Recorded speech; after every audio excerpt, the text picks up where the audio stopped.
Science पढ़ते हैं, biology class tenth का साइंस यानी कि विज्ञान, एनसीईआरटी। अध्याय का नाम है जीव जनन कैसे करते हैं। अध्याय का नाम है जीव जनन कैसे करते हैं। तो जीव जनन कैसे करते हैं चैप्टर में हम सारे चीज पढ़ेंगे बहुत अच्छे डिटेल से। तो इसमें से देखिएगा, पहले समझना होगा कि जीव जनन करते कैसे, जनन है क्या, उसको समझते हैं पहले। देखिएगा जनन क्या है, देखिएगा जनन क्या है। जनन वह प्रक्रिया है जिसमें जीव अपने जैसे संतति उत्पन्न करते हैं। जनन वह प्रक्रिया है जिसमें जीव अपने जैसे संतति उत्पन्न करते हैं।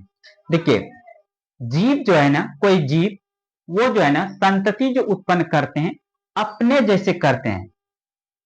कोई भी जीव हो, जैसे कि मनुष्य है तो मनुष्य संतति मतलब बच्चे होते हैं।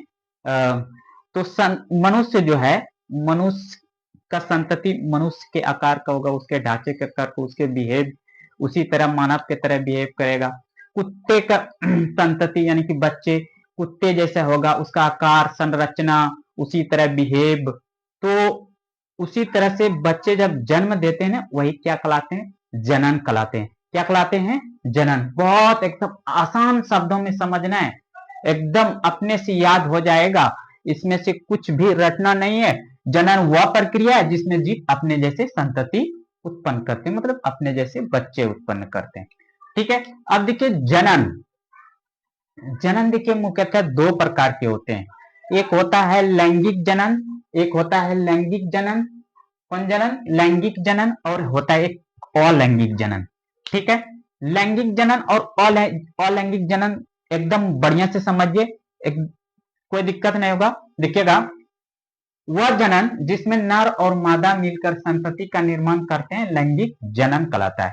यानी कि आसान शब्दों में बोलिए, वह जनन जिसमें नर और मादा यानी कि स्त्री और पुरुष, मेल और फीमेल मिल करके संतति उत्पन्न करते हैं, उसी को बोलते हैं लैंगिक जनन, उसी को बोलते हैं लैंगिक जनन। ठीक है, तो देखिएगा लैंगिक जनन का उदाहरण है जैसे कि नर नारी, मतलब ये लैंगिक जनन करे। जब बच्चे संतति होंगे तो नर और नारी का जरूरत है, बछड़े जन्म होंगे तो गाय और सांड की जरूरत है।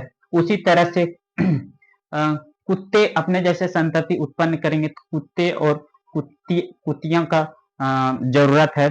तो वो सब लैंगिक जनन कहलाता है। क्या कहलाता है, लैंगिक जनन। ठीक है, अब देखिए अलैंगिक जनन क्या होता है। अलैंगिक जनन क्या होता है, अलैंगिक जनन क्या होता है। अलैंगिक जनन वह जनन जिसमें एकल जीव नए जीव का निर्माण करते उसे अलैंगिक जनन कहते हैं। मतलब मेल या फीमेल में से कोई एक बच्चे जन्म दे देते हैं। अब बोलेगा ये कैसे संभव है, संभव है अलैंगिक जनन में संभव। बहुत सारे ऐसे जीव है जो अलैंगिक जनन करते हैं। ठीक है, एकल जीव ही रहता है, उसमें स्त्री और पुरुष नहीं रहता है, नर और मादा नहीं रहता है। ठीक है, उसी को बोलते हैं अलैंगिक जनन। क्या बोलते हैं, अलैंगिक जनन।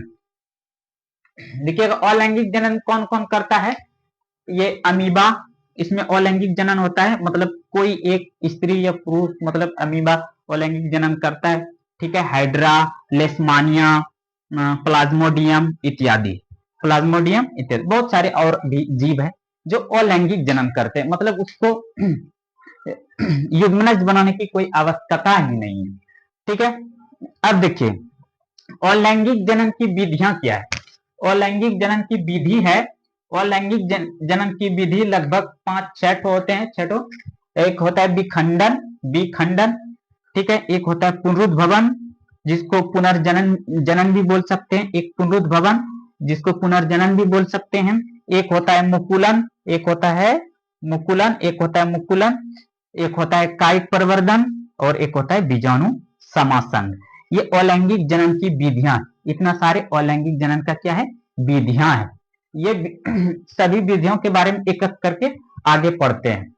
देखिएगा अब पहले देखो पहला पढ़ते हैं ए नंबर, यानी कि विखंडन क्या है। विखंडन मतलब टूटना, खंडन मतलब टूटना। जनन की वह विधि जिसमें एकल जीव दो या दो से अधिक भागों में बट जाते हैं, टूट जाते हैं, वही विखंडन कहलाता है। वह क्या कहलाता है? एकल एक ठो जीव है, टूट करके इधर उधर नया जीव बना जाता है, उसे विखंडन कहते हैं। क्या कहते हैं? विखंडन कहते हैं। विखंडन में बहुत सारे विखंडन विधि से नया जीव बना लेता है।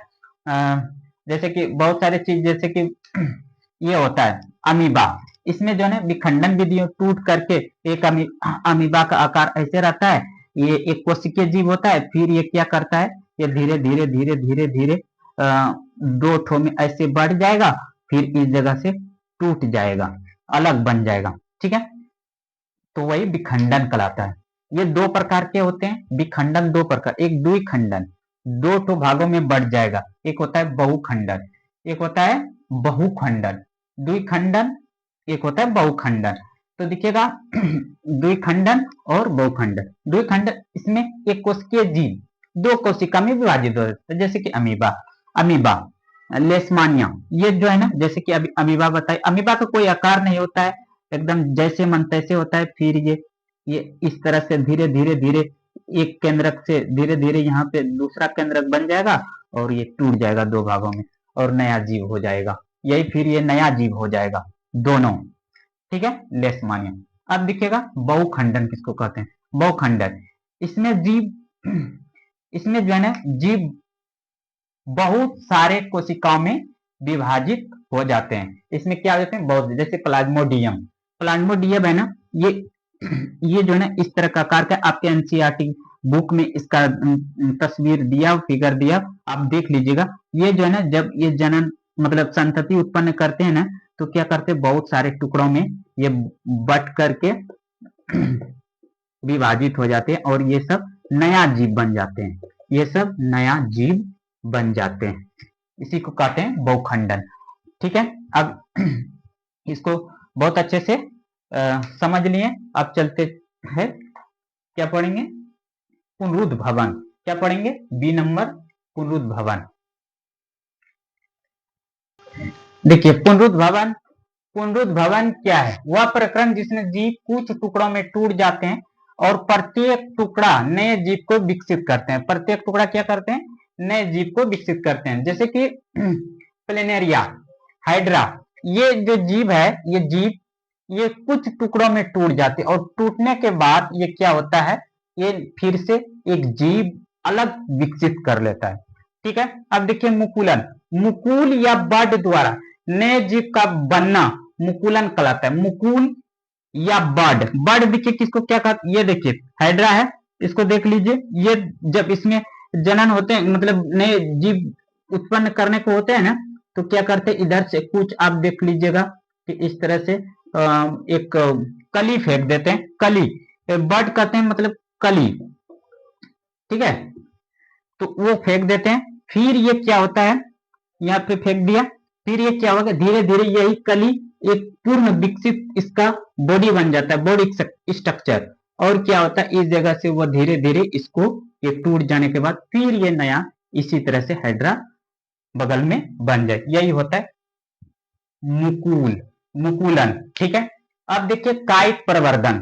कायिक प्रवर्धन देखिए, कुछ पौधे में नए पौधे का निर्माण उसके कायिक भाग द्वारा, कायिक भाग किसको, जड़, तना, पत्ती, इस सब के द्वारा हो जाता है। जड़ के द्वारा, तने के द्वारा, पत्तियों के द्वारा। बहुत ऐसे आप अपने जीवन में देखे होंगे कि जड़ के द्वारा, आप गांव देहात से होंगे तो बरगद का भी देखे होंगे कि वहां से एक फेंकता है जड़, उसके बाद वो धीरे धीरे मिट्टी में आ जा करके उधर वो मिट्टी में जैसे आ जाता है, फिर वो नया टहनी फेंक देता है। तो इस तरह से होता है, जैसे कि उसी को कायिक प्रवर्धन कहते हैं। कुछ पौधे में है ना, इसका निर्माण जो है ना उसके कायिक प्रवर्धन, जैसे जड़, तना, पत्तियों द्वारा होता है। ठीक है, जैसे पत्तियों द्वारा ब्रायोफिलम है, ठीक है, ब्रायोफिलम है। ठीक है, गांव देहात में भी कुछ ऐसे पौधे होते हैं, जैसे कि आप गांव देहात के बोली चाली में पत्थर चूर का पौधा बोलते हैं, उससे भी पत्तियों से एक नए पौधा बन जाता है। तने से भी बन जाता है, तना, आलू, अदरक, वो जो है वो तना है, तना को ही फिर हम मिट्टी में डालते हैं, फिर नया पौधा बन जाता है। जड़ द्वारा, जड़ शक्कर गेंद है, जो मीठी आलू होते हैं, शक्कर केंद्र, उसको ये जड़ द्वारा नए पौधे का निर्माण हो जाते हैं।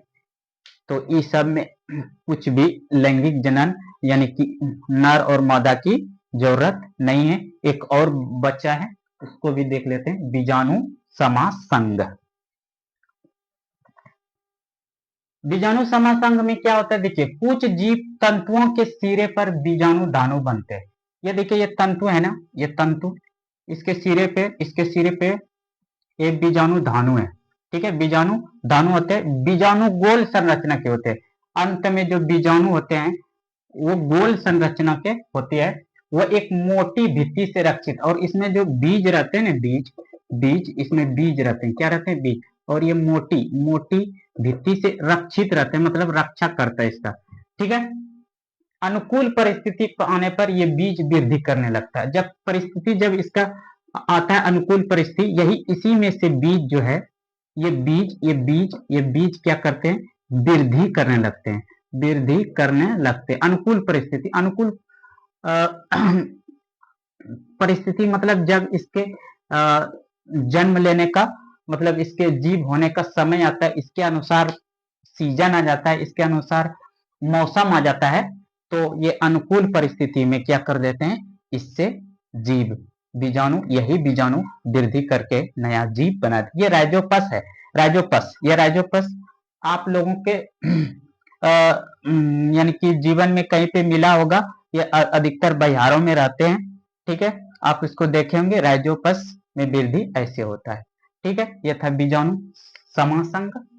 अब देखते हैं आगे आगे अगले वीडियो में, फिर इसका अगला टॉपिक पढ़ते हैं।